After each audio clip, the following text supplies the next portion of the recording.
Hi friends, आज आपण बनवणार आहोत घरच्या घरी पीनट बटर। त्यासाठी आपण घेतलेले आहेत इथे अर्धा किलो शेंगदाणे। ते आता आपण खरपूस मध्यम आचेवरती भाजून घेणार आहोत। तर चला आपण हे शेंगदाणे भाजून घेऊयात।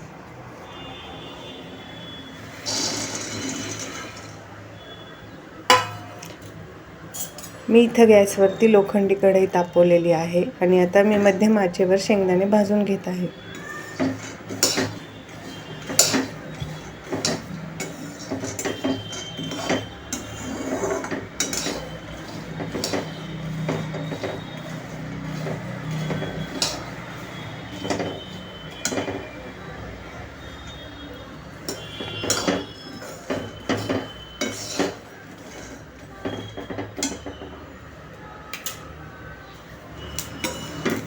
हे पहा, आपले शेंगदाणे आता व्यवस्थित भाजून झालेले आहेत। आता आपण गॅस बंद करून त्यांना खाली उतरून घेऊया आणि थंड करून घेऊया।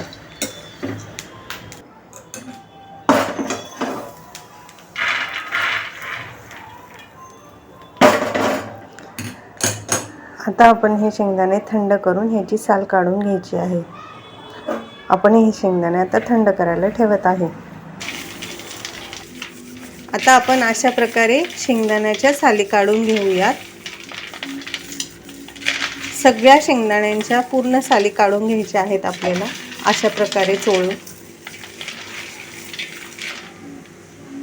या प्रकारे आपण सर्व शेंगदाण्यांच्या साली काढून घेतलेल्या आहेत। शक्य तितके शेंगदाण्यांच्या साली काढून घ्याव्या। जर निघत नसतील तर काही हरकत नाही, थोड्याफार राहिल्या तरी चालतील। आता आपण हे मिक्सरला वाटून घेऊया। प्रथम तर शेंगदाण्याची पावडर होईल, मग हळूहळू पीनट बटर बनायला सुरुवात होईल।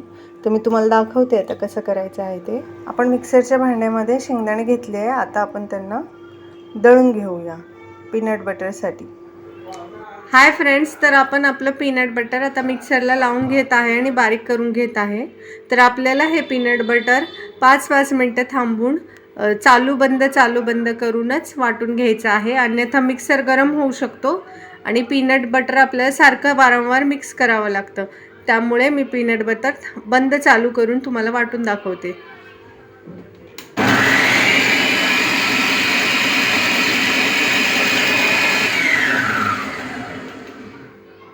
असं थांबून 2 मिनिटं 10 सेकंद थांबून परत आपल्याला चालू करायचं आहे आणि वाटायचं आहे।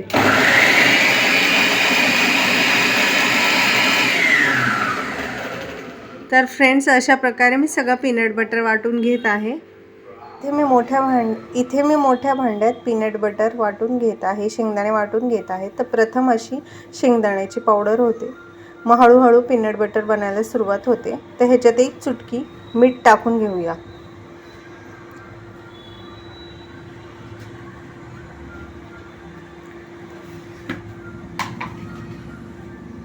आता मी ह्याच्यात 1 चिमूट मीठ टाकत आहे।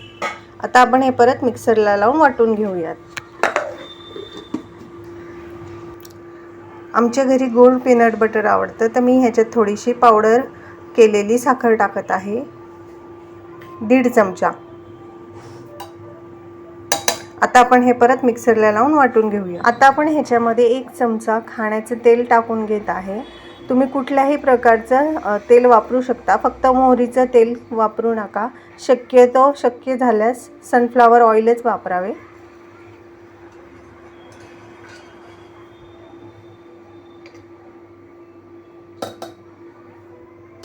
आता हे मिक्सरला लावून परत फिरवून घेऊया। पहा फ्रेंड्स, आपलं पीनट बटर तयार आहे। आता ह्याची कन्सिस्टन्सी मी तुम्हाला दाखवते। हे फारच क्रीमी आणि मऊ सॉफ्ट पीनट बटर आहे। हे तुम्ही असंच ठेवू शकता, असंच वापरू शकता, किंवा तुम्हाला आता मी चॉकलेट पीनट बटरही करून दाखवते। त्याच्यासाठी तुम्हाला काय करावं लागेल,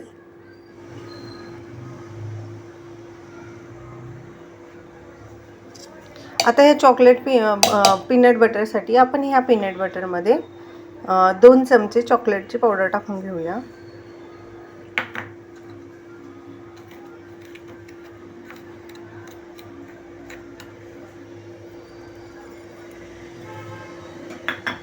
आणि मिक्सरला एकदा फिरवून घेऊ। हे पहा फ्रेंड्स, आपले चॉकलेट पीनट बटर बिलकुल तयार आहे। आता आपण ह्याच्यात कोको पावडर टाकल्यामुळे तुम्ही कोको पावडर नसल्यास कुठलंही ड्रिंकिंग चॉकलेट वापरा. मीही इथे ड्रिंकिंग चॉकलेट घेतलेलं आहे. ड्रिंकिंग चॉकलेट जे आपण लहान मुलांना दुधामध्ये देतो ते ड्रिंकिंग चॉकलेट टाकून हे पीनट बटर तयार आहे.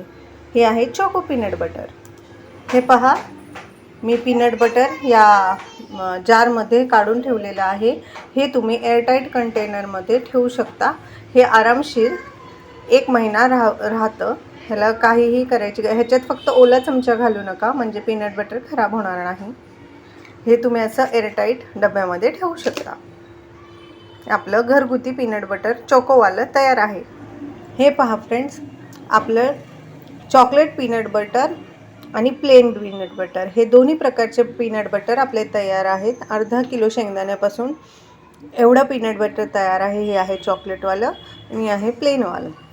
ह्याला तुम्ही एअरटाईट कंटेनरमध्ये 1 महिन्यापर्यंत ठेवू शकता. ह्याच्यामध्ये फक्त ओला चमचा घालू नका, नाहीतर हे पीनट बटर खराब होऊ शकतं. आता आपण ह्याला झाकण लावून ठेवून देऊया. अशा प्रकारे आपल्याला हे ना झाकण लावून हे स्टोअर करून ठेवू शकतो आपण आपलं पीनट बटर.